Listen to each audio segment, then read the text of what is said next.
Hi, everyone. Thank you for joining us online today for Friday Focus.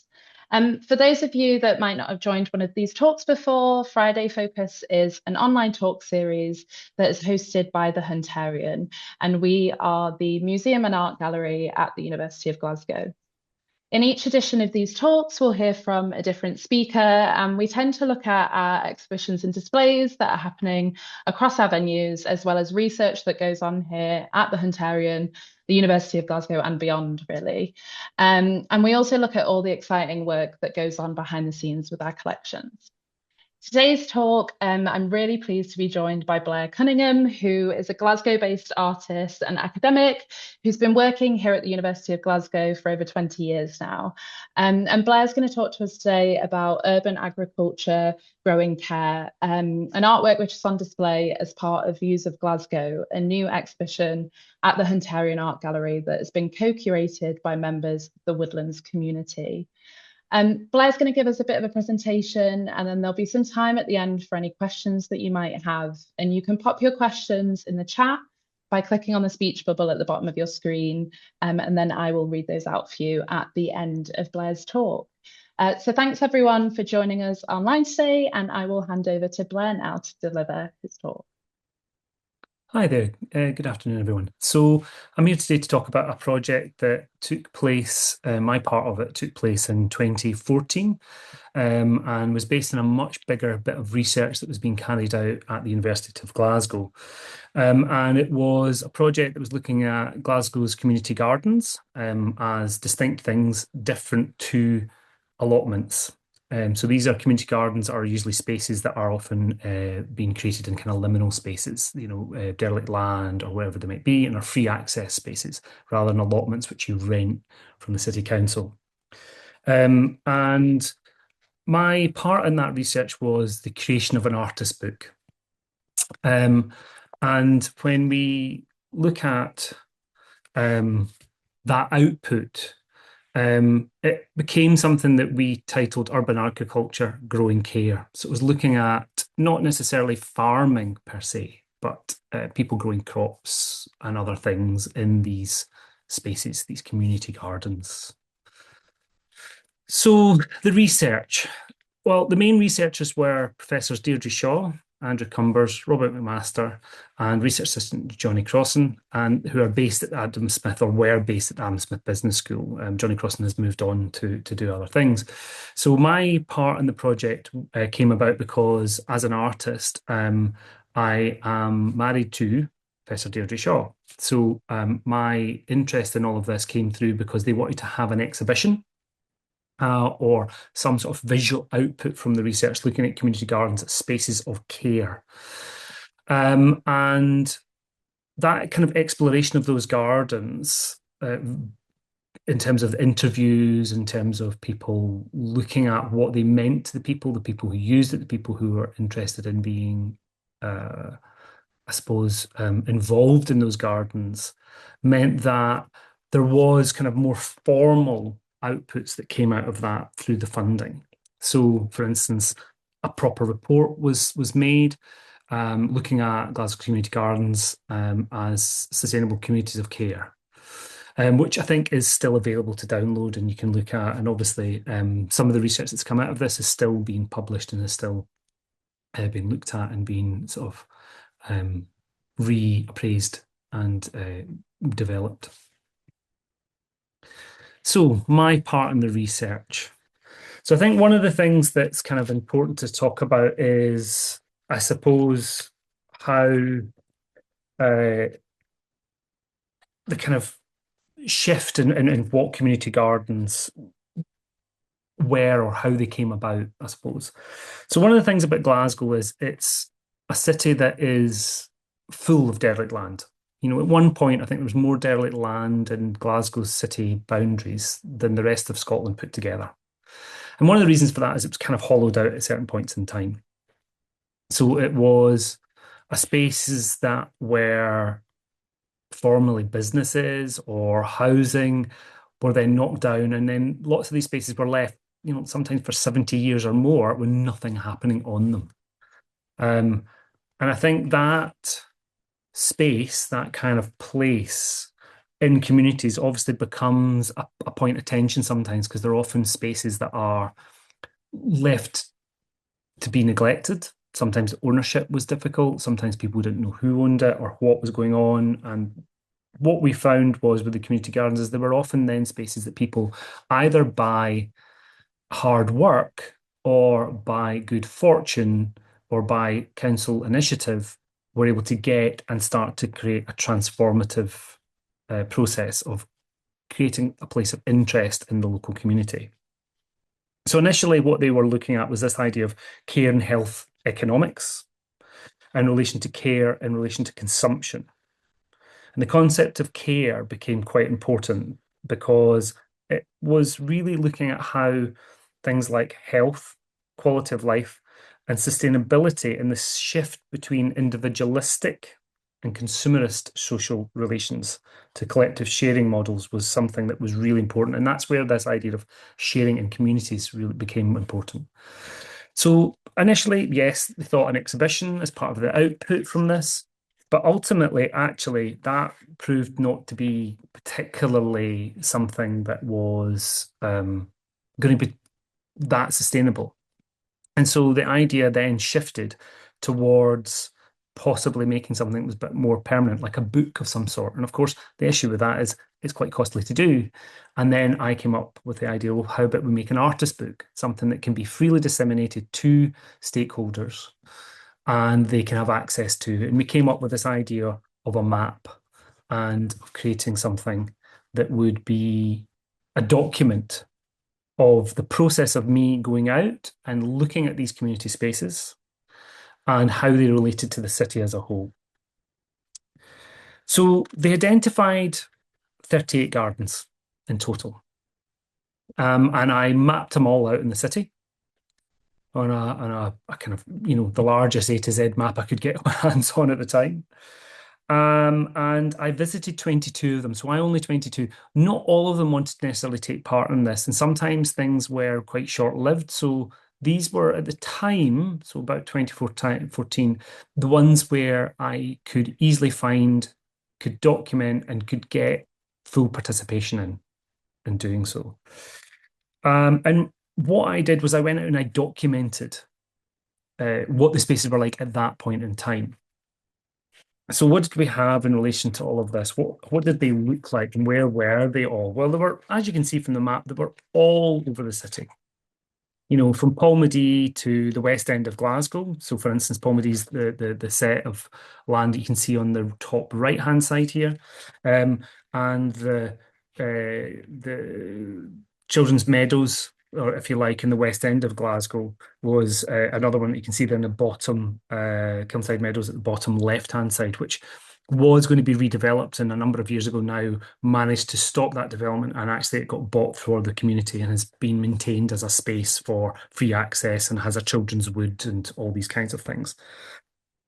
So what we started to look at was, I suppose, spaces that were sometimes looking at very limited budgets that were only temporary because they didn't necessarily always have the gardens permanently. Sometimes it was just like somebody let them just have the space to do what they wanted to, and sometimes that was because the council didn't know what else to do with it and thought this is a good use.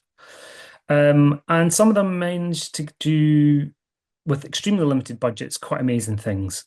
So the range of kind of spaces you've got here is a good example of that. So top left-hand side is what happened with Tramway. You've got hidden gardens, good bit of funding, very developed, but the idea is that it's there for the community around where it is.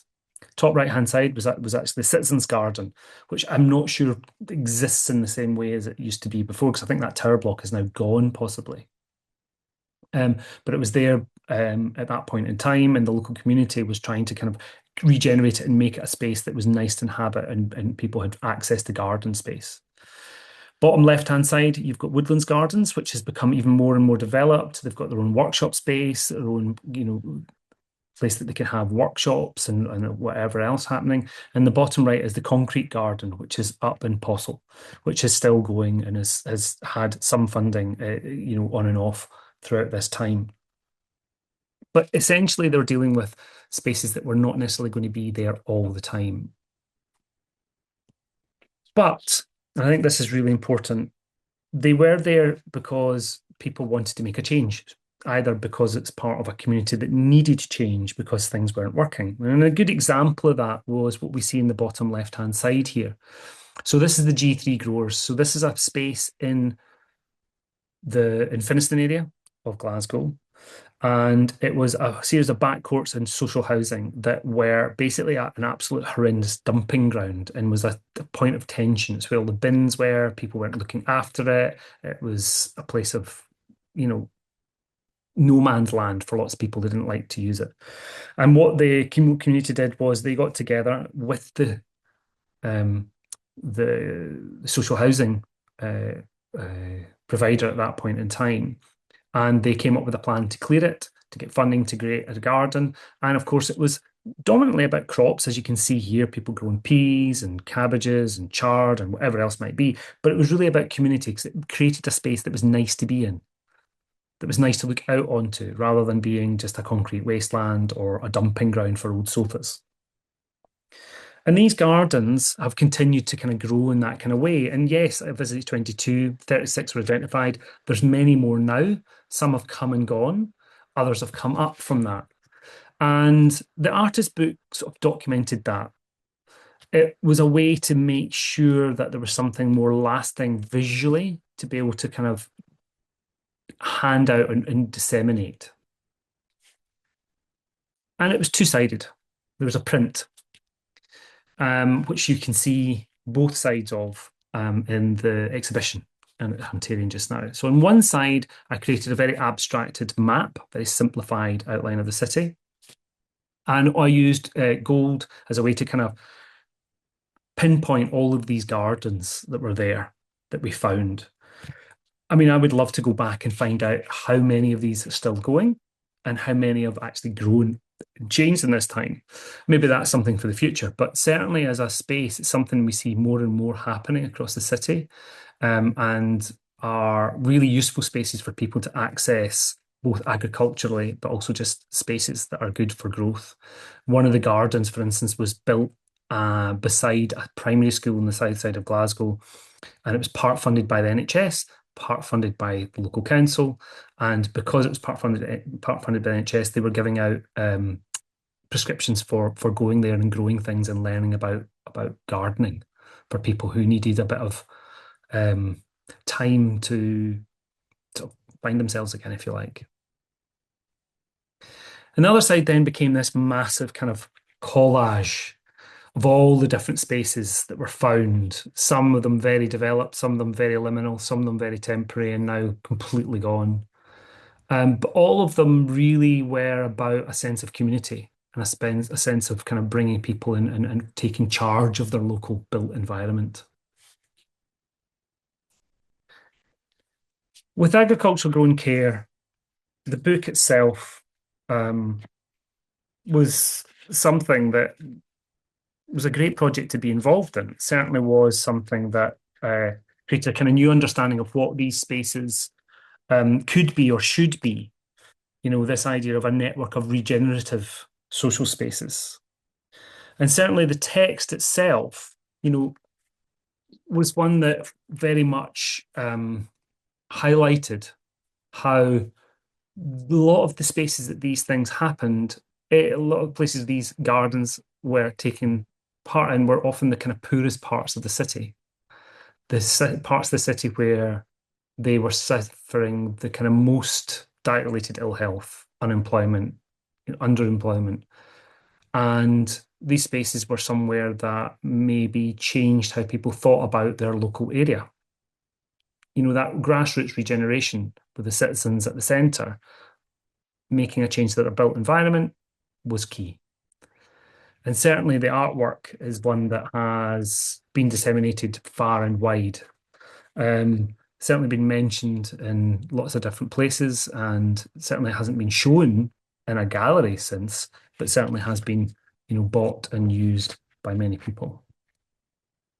We had a launch at CCA as part of this, which we had people talking at and presenting and sort of discussing the kind of main output from this. But most of the output, most of the kind of I suppose, sort of knowledge from this came out of a lot of the publications that came, the research that was printed and written about through the various researchers. But certainly this idea of a more caring city was at the core of what artworks like this were all about, making connections across the city to show how powerful citizen-led initiatives can be.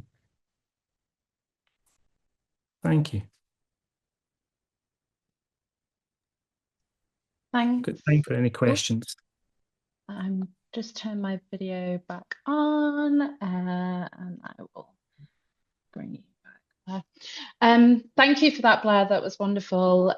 Yes, if anyone's got any questions, you can pop them in the chat and I'll read those out for you. I've just got a couple questions, Blair, about the research. So obviously, your artist book was part of communicating the research that came out of that project. Yes.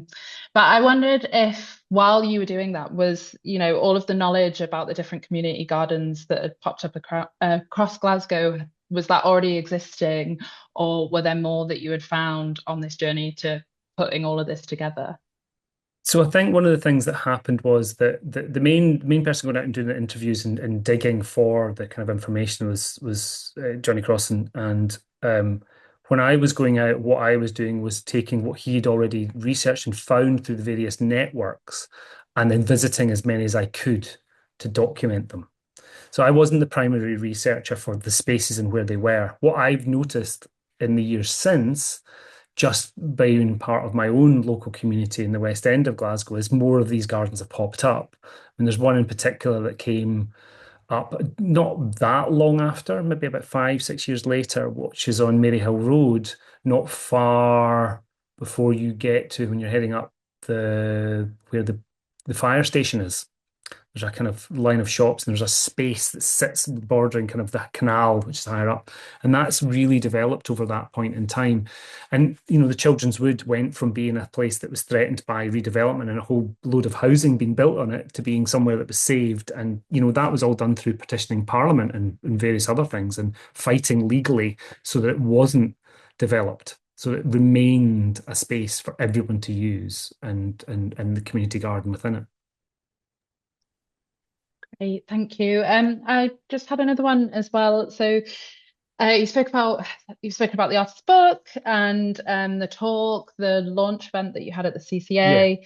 And also you've mentioned that, the artist book has been bought and, spread quite widely. But I wondered maybe if you could talk a little bit about kind of like what were some of the other outcomes of this project. It's like the soft outcomes, maybe the legacy, the change that has come following 2015.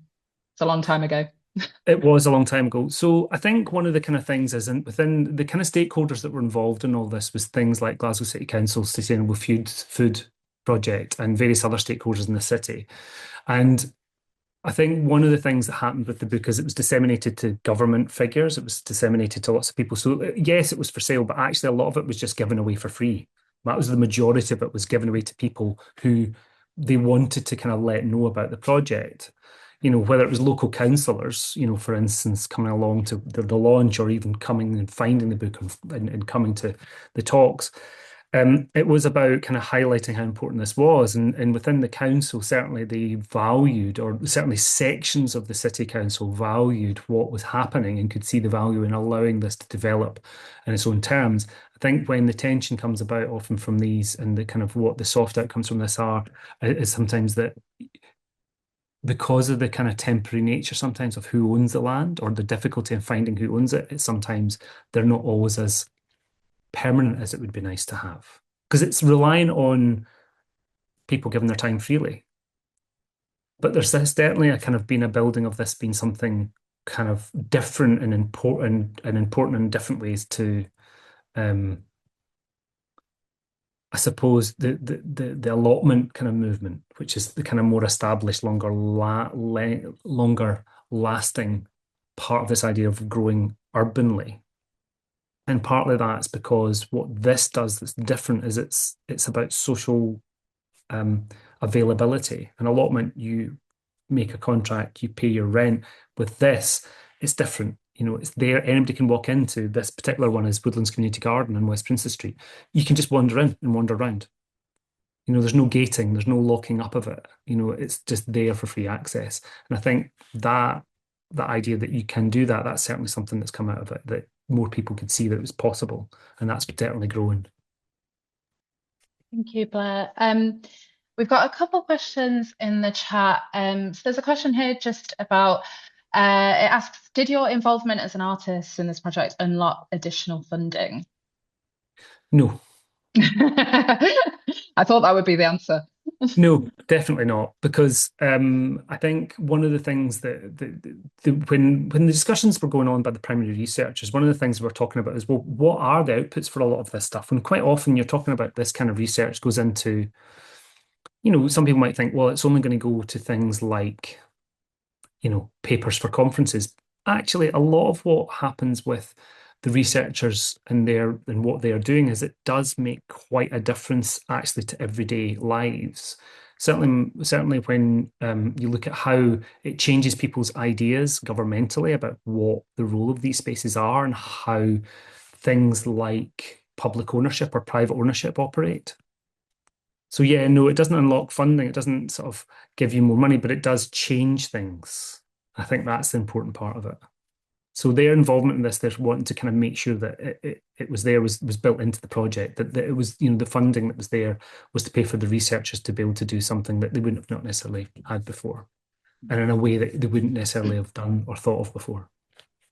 Yeah. And I suppose also like that change making eventually down the line is the hope that like it Yeah, it and it does does make release it more funding elsewhere and really, yeah, make a difference and, lead to more investment. There's another question here about, do you have any reflections on the changes these spaces have undergone since the project?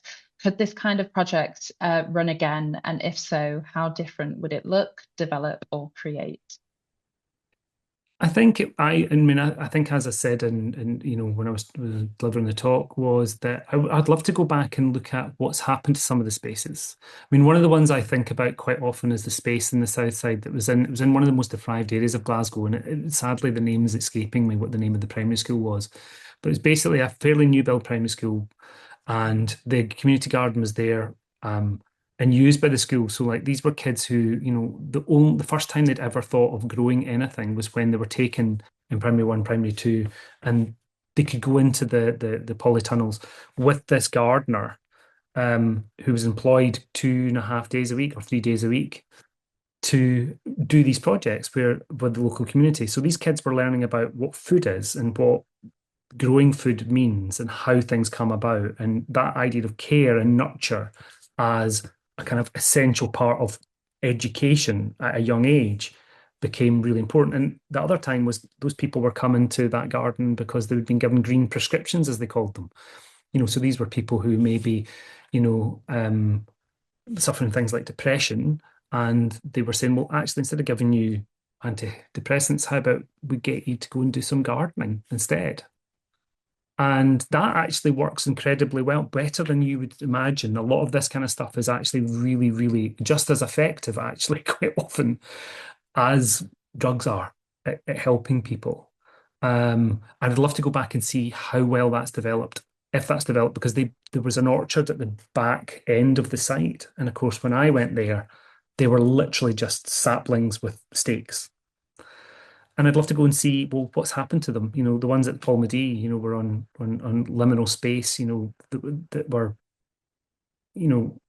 whether that survived or not, I don't know. So yeah, I think going back and re-looking at the ones we did visit and finding out how many more there were would be really interesting.